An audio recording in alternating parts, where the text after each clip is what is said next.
Back in 2016, I was blissfully happy in my role as assistant director of education. And what that basically meant was that I was in charge of the programs themselves. I was booking field trips and programs for teachers and, scout groups and things of that nature. I was the person that was primarily on the ground running programs. I was the point person for the running of the programs. I was involved in every field trip, every group program.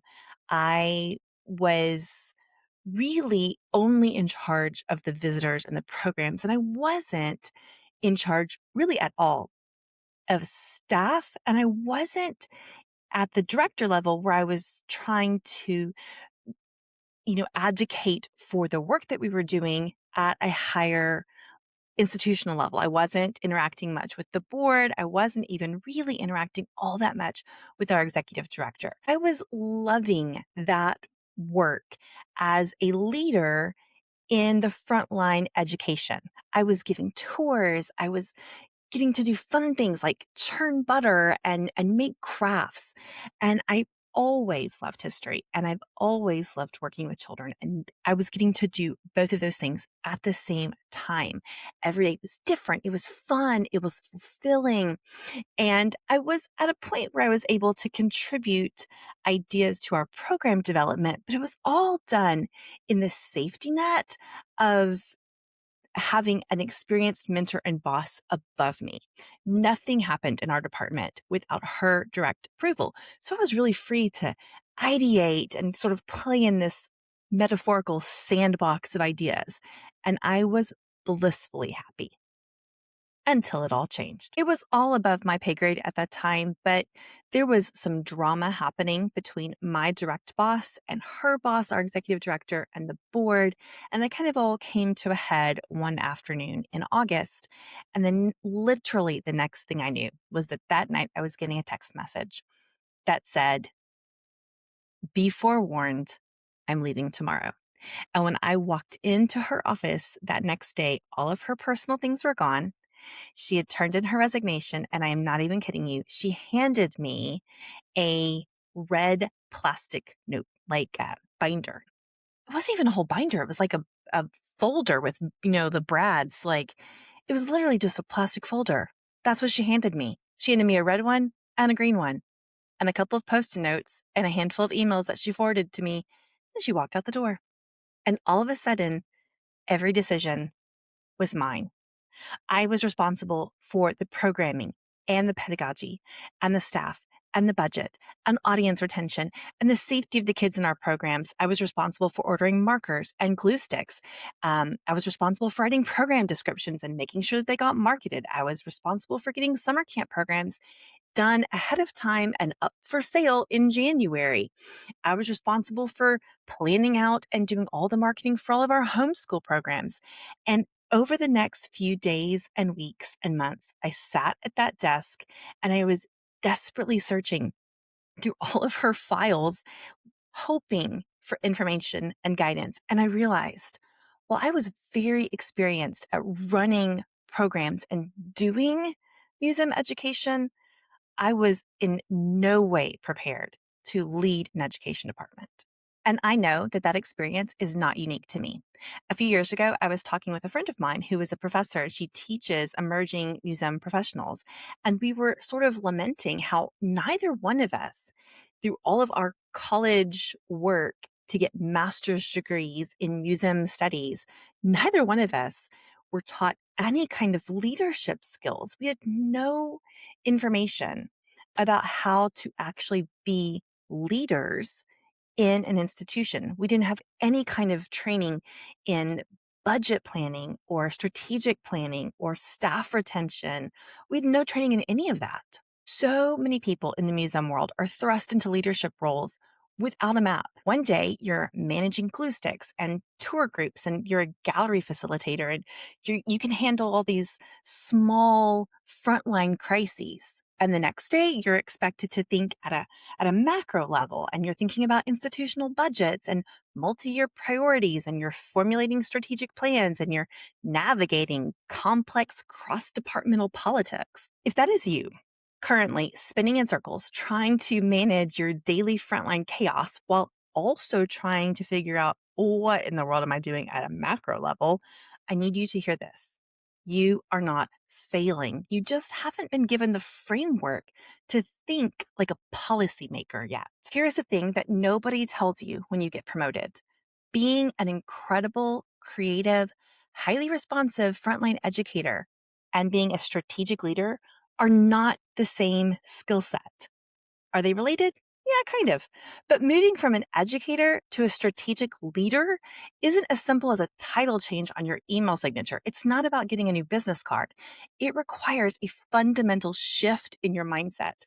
You have to stop viewing yourself as the person who just does the education programming, and you have to start recognizing yourself as an organizational asset with institutional power. If you have ever led a field trip on a tough subject, waited on a school bus that was 20 minutes late, or bounced straight from a toddler storytime program into an impromptu meeting with a board member, you're in the right place.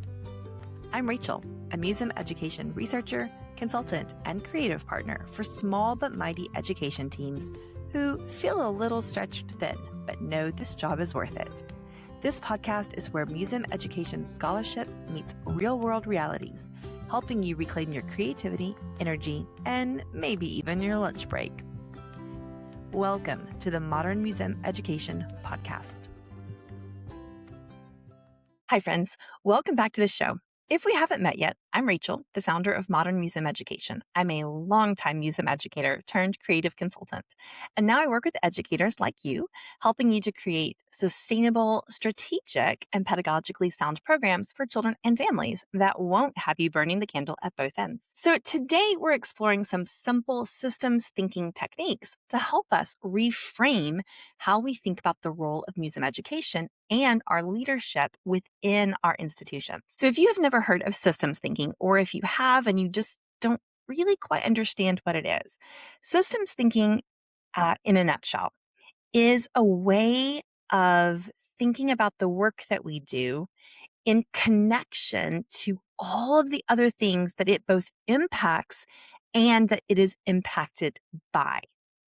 There are a million different ways to approach systems thinking. And if you want to fall down that rabbit hole, there's a lot of information out there for you.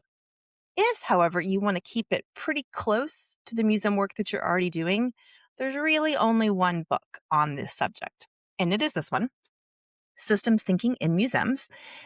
This is a good book. I will be honest. I have not read the whole book from cover to cover, but I have skimmed it and I have pulled out some different quotes from different chapters for different reasons.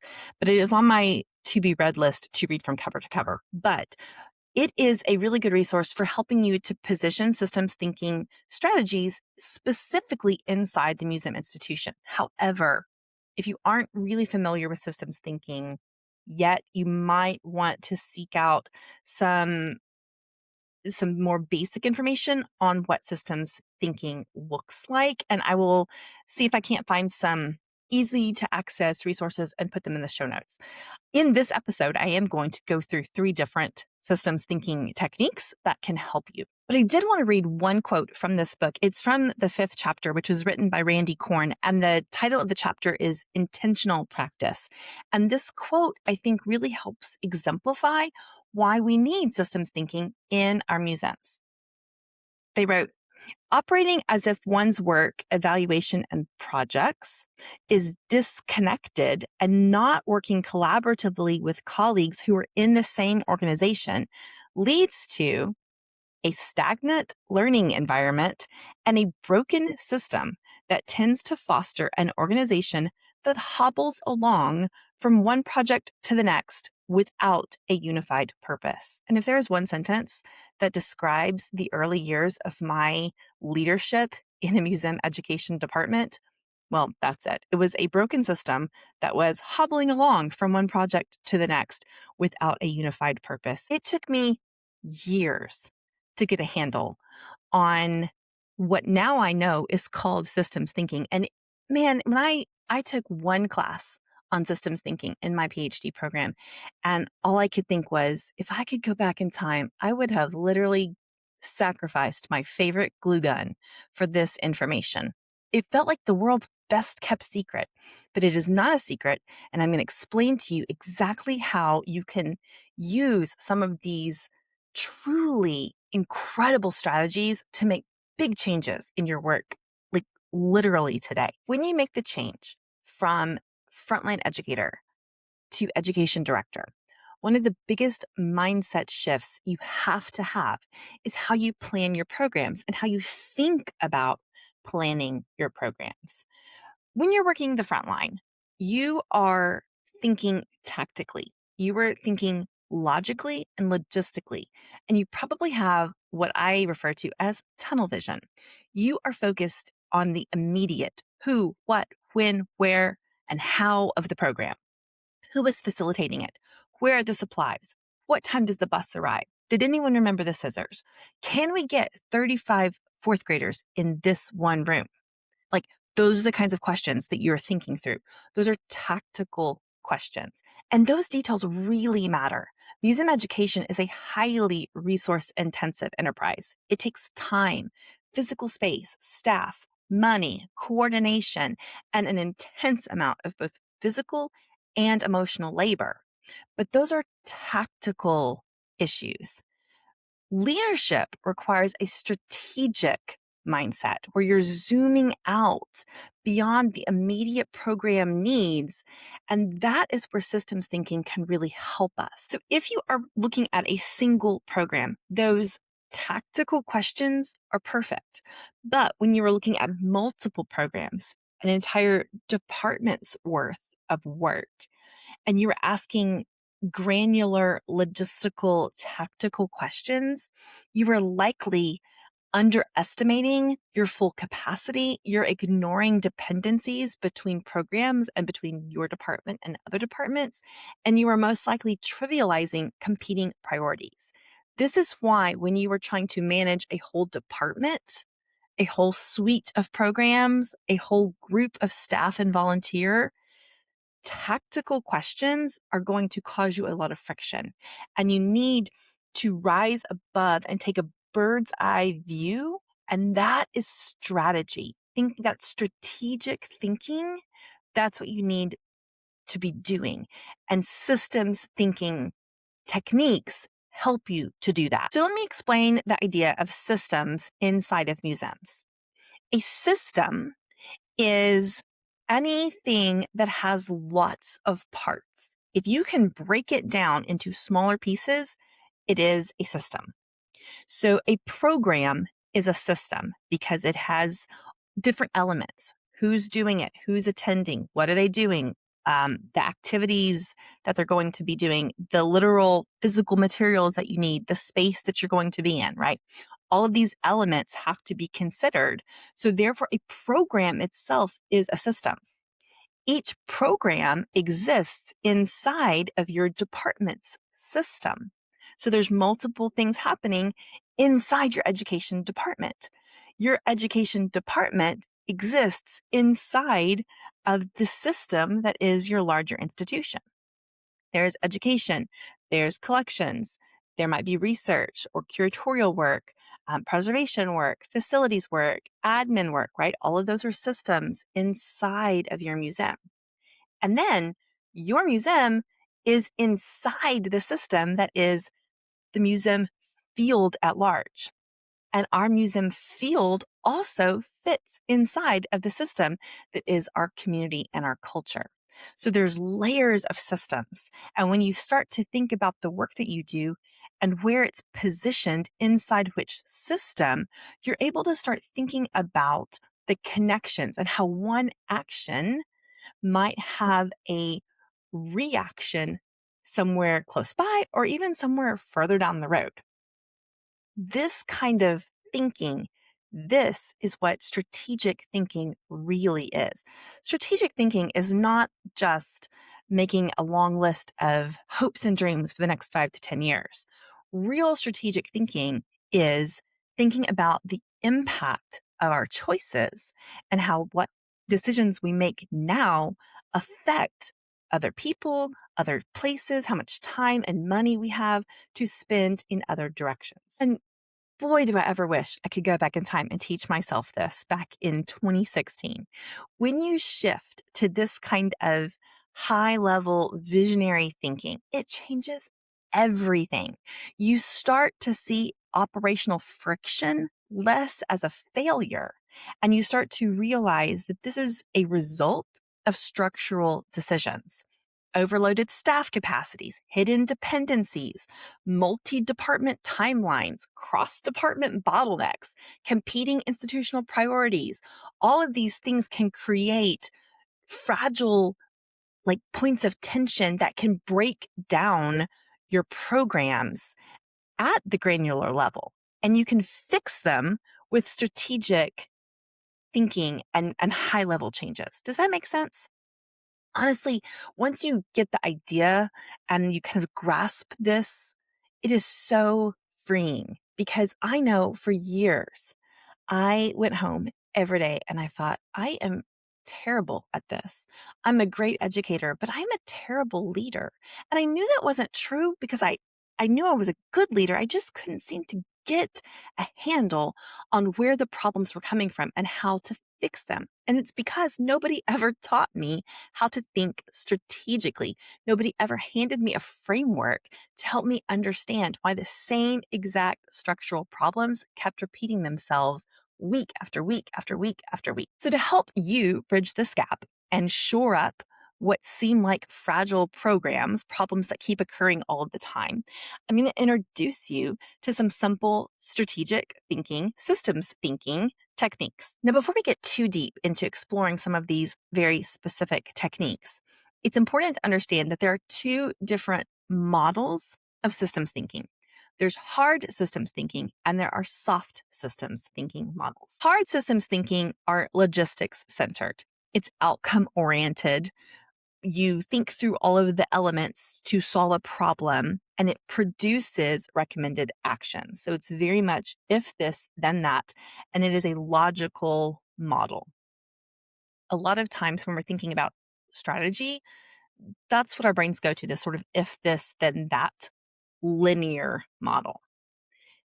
That is important and it has a place, and we're going to talk about when to use that. But what you will find is that in the social sciences, which we're talking about people, right, in our institutions, we work with people, we are people working in these institutions, talking about people oriented narratives. What you're going to find is that what you need probably more often than hard systems thinking is soft systems thinking. Soft systems thinking is people oriented. It is process oriented. It addresses issues as opposed to trying to solve problems. And it produces ideas to try as opposed to recommended actions that you know will work.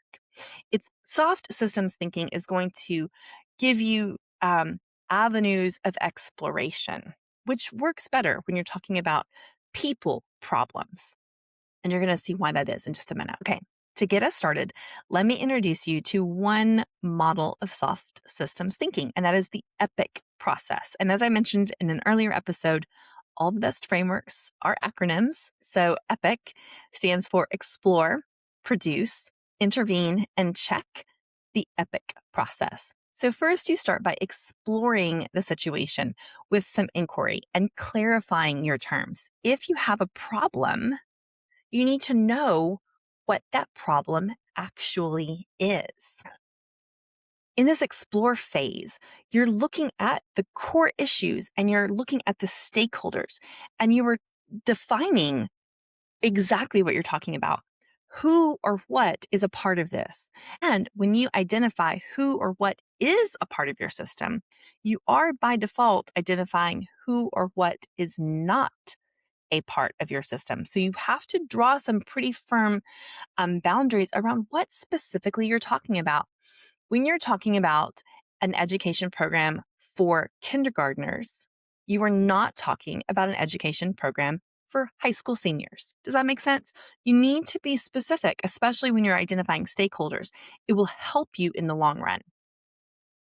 Another thing to think about when you're defining these terms is to think about what is related to your problem and what perspectives are involved in this. So exploring looks like defining all of these terms. You're asking questions like, who is a part of this system, this program, right? What are the actual elements, the parts of this initiative? What are the underlying ideas that are related to it? How are they all connected? These are the things you're looking at. And if you would like some more help in diagnosing the friction that you feel in your programs or in your leadership, I encourage you to check out my Power Hours offer. It's a 60-minute one-on-one conversation where we can address any specific questions that you have about museum education or museum leadership or both. If that sounds like something that you need, you can find all the details in the show notes. So as you're going through this inquiry process, you're exposing the friction that you're feeling. So if you have a problem, or you're looking to improve something, start by asking questions about the elements of your program and identify the points of friction. And when you can identify the point of friction, there's probably more than one point of friction, but just start with one. You identify a point of friction, ask yourself, can I point to one clean, observable problem about this point of friction? If the answer is yes, then you are dealing with a linear capacity-based challenge and you need a hard systems methodology to help you solve it. If the answer is no, then you need a soft systems method. So this is a little bit easier to understand when you have an example to kind of wrap your head around. Okay, so maybe I have been feeling a point of friction that my staff is feeling overworked. We're all a little stressed. We've been working a lot of weekends. We are tired. It feels like there's more programs than there are people to run them. Okay, this is the friction that I'm feeling. And I'm going to ask myself, is there one clean, observable problem? And maybe I'm going to look back at my calendar and I'm going to say, yes, we have had back-to-back weekends, program weekends, where we've had community events, and there hasn't been enough volunteers. We need more volunteers. So we need more volunteers is not a clean, observable problem. It sounds like it is, but it's really not. Is my problem that I need more volunteers just for this one event? Or is my problem that I'm always needing more volunteers? No matter what I do, I never have enough volunteers. These are two different types of problems. If I can say, I need more volunteers for this spring program, then that is a hard systems methodology question. If my problem is, I always need more volunteers for every program, that's a systemic issue. And in that case, I really might need to look at some soft systems thinking, especially if my hard linear solutions aren't solving that problem. As we go through, I think this will make a little bit more sense. Okay, to help us out, I'm going to put a diagram on the screen. If you were listening to this on an audio only podcast platform, then you can either hop over to YouTube to see this in a video format, or I will put these images in the show notes on my website so you can take a look at them there. So this is an example of a logic model, which is a hard systems thinking methodology. So if the problem is I don't have enough volunteers to run a specific problem, my solution to that is to increase the number of volunteers in my pool. How do I get more volunteers? Well, I'm going to need to input more effort into my system. So the inputs that I need to increase might be a volunteer coordinator, might need more time to search out volunteers. Maybe I need to add to my recruitment budget. Maybe I need to increase my marketing materials in order to draw in more potential volunteers, right? Maybe I need to increase or refine or improve a scheduling system. So these increased inputs then lead to increased activities. I'm going to relaunch a big recruitment campaign. I'm going to onboard new applicants. I'm going to assign the volunteers to all of the shifts that I need. And if I increase my inputs, Then I'm going to increase my activities. And if I increase my activities, then I'm going to increase my outputs. My output is that I now have an increased number of applicants that have applied. I've increased the number of volunteers that I have. I've increased the number of shifts that I have filled. And if I increase the number of outputs, then I reach the desired outcome, which is that my programs are fully staffed. So if you're trying to use a logic model to solve your problem, you actually work backwards to front. You first fill out, what is the outcome that I want? I need an increased number of volunteers trained on a specific program, and work yourself back. If this is my outcome that I want, what output do I need? If this is the output that I need, what activities do I need to get that output? If these are the activities that I want to do, what are the inputs that I need? Then once you fill out your logic model, you're going to actually do the work from left to right. Inputs to activities to outputs to outcomes. And if you have chosen the right model for your problem, you should find your problem is solved. However, if you try a logic model and it doesn't work, probably you've missed the mark and you might actually need a soft systems model. Because if your problem is systemic, a hard systems model is not going to fix it. Because if your problem is systemic and you keep adding volunteers to your volunteer pool, you're going to find if you have a systemic problem, those volunteers are just going to roll off and they're not going to be retained.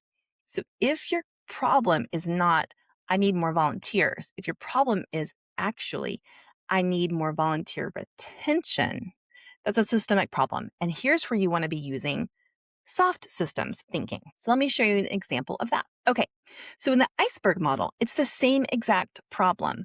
We need more volunteers. But in this case, you're looking at what happened. You're going to build out your iceberg, and an iceberg has 4 parts. At the top is the iceberg that you can see right above the water level. It's the observable problem. What happened? Not enough volunteers are showing up. But you're going to keep digging. That's not really the problem. That's just like the symptom of the problem. What's the real problem? You're going to keep digging a little bit. Instead of just saying what happened, you're going to ask what keeps happening? What is the pattern? Volunteer retention is low. Maybe I'm observing that after 3 to 6 months, volunteers don't come back. So then I'm going to ask the next question, which is why? What is producing this pattern? I'm going to start looking at the structure of my program. Maybe my training is infrequent.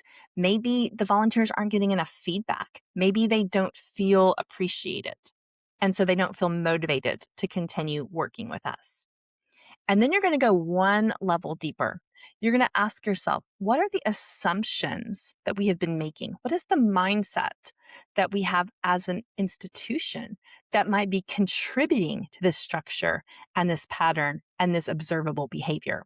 Maybe the mindset that I have is that volunteers should just want to volunteer.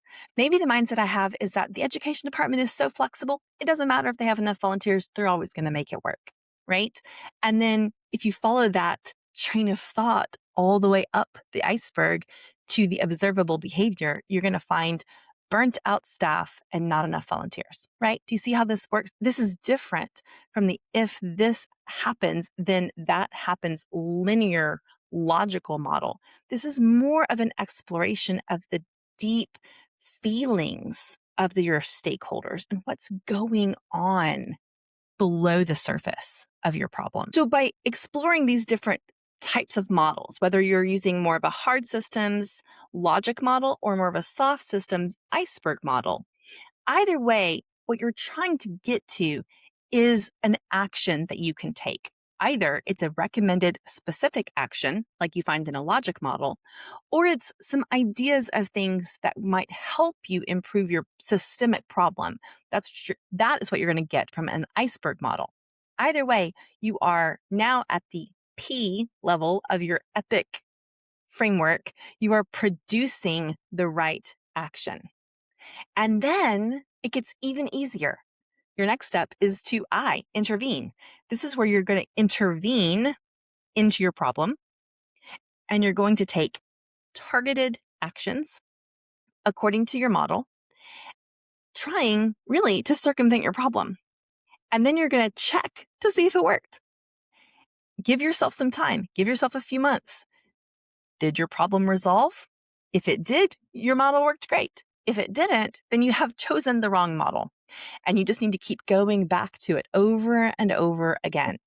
Checking and rechecking is an important part of systems thinking. The thing about systems thinking, and this is what I didn't really understand about leadership when I first took on the role of director in an education department, is that leadership decisions, number one, don't happen in a vacuum. And number two, they aren't like a crock pot. You can't just set it and forget it and walk away from it.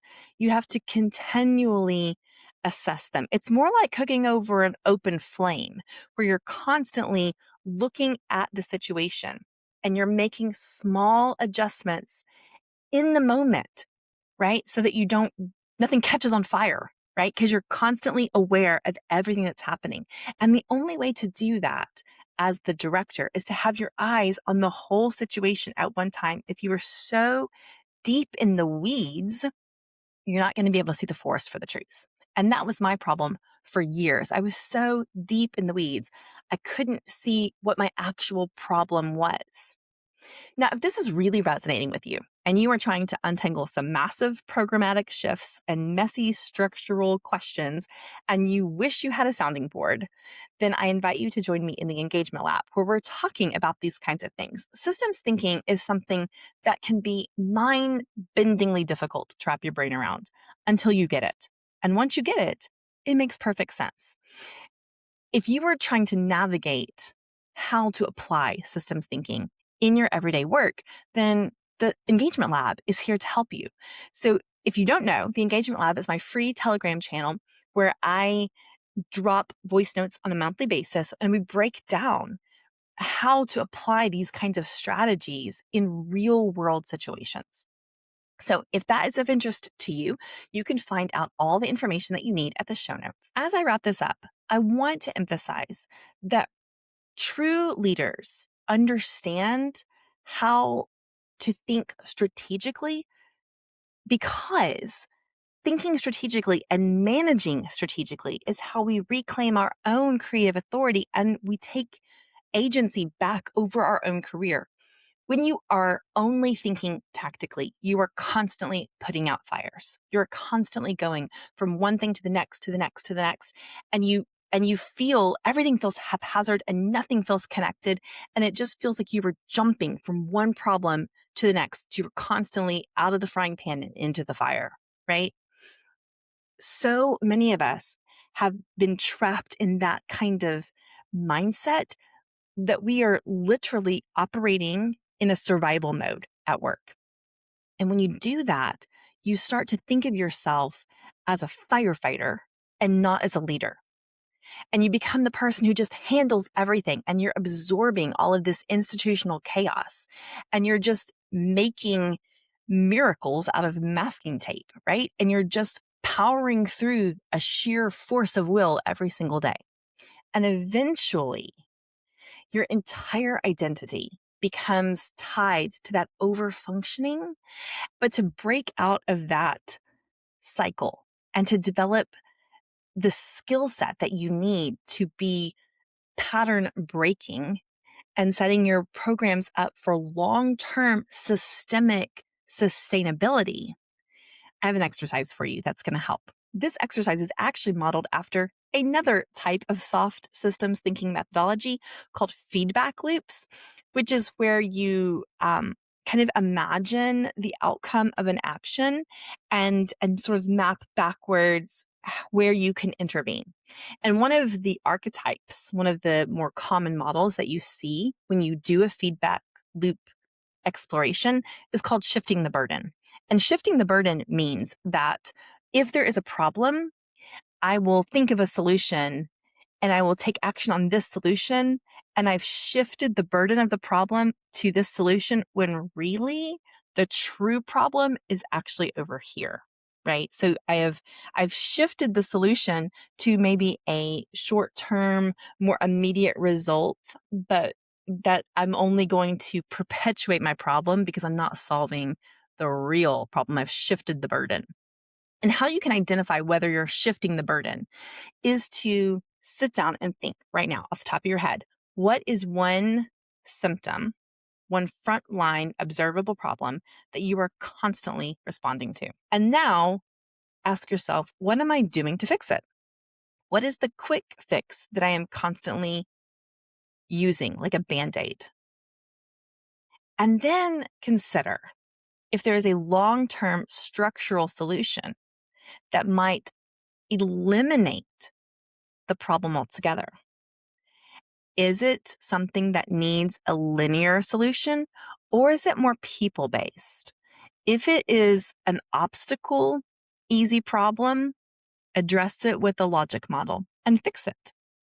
If it's a people problem, address it with an iceberg model and start to explore how you can fix it and expect to have to iterate that solution more frequently. Now, as we go through the next few episodes, I'm going to be returning to these ideas of systems thinking and strategic thinking for education directors.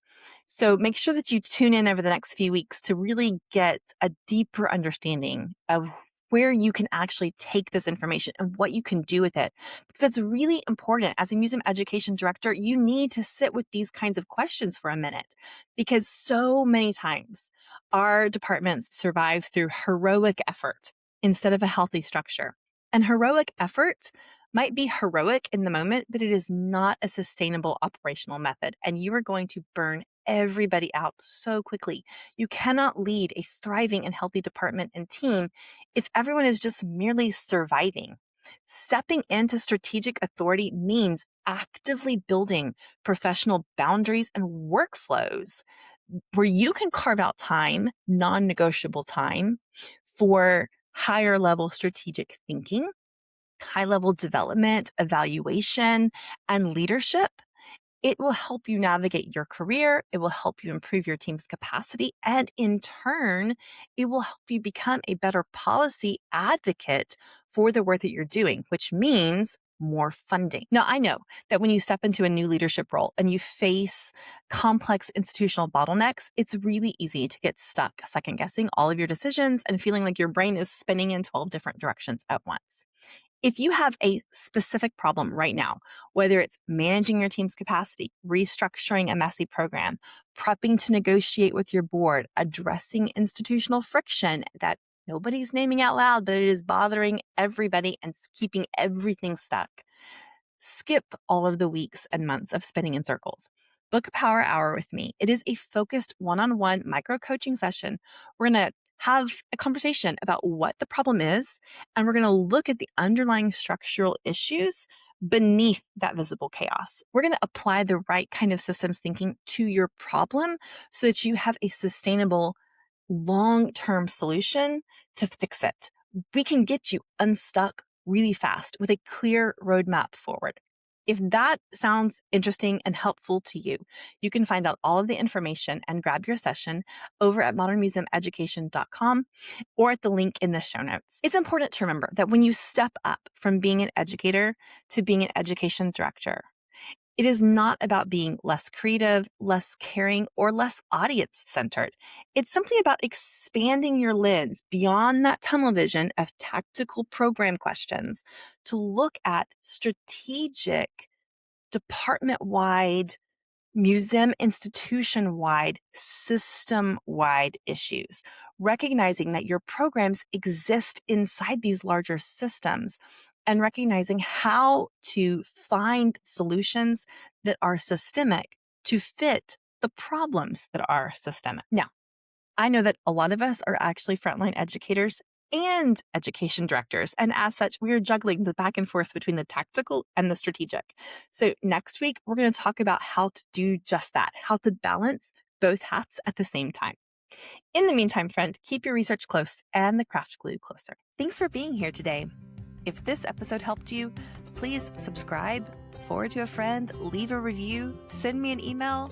It's all great ways to help other museum educators find the show and help me know how best to serve you.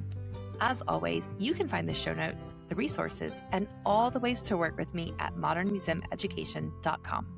I'll see you back here next time, and remember, your work isn't childish just because you work with children.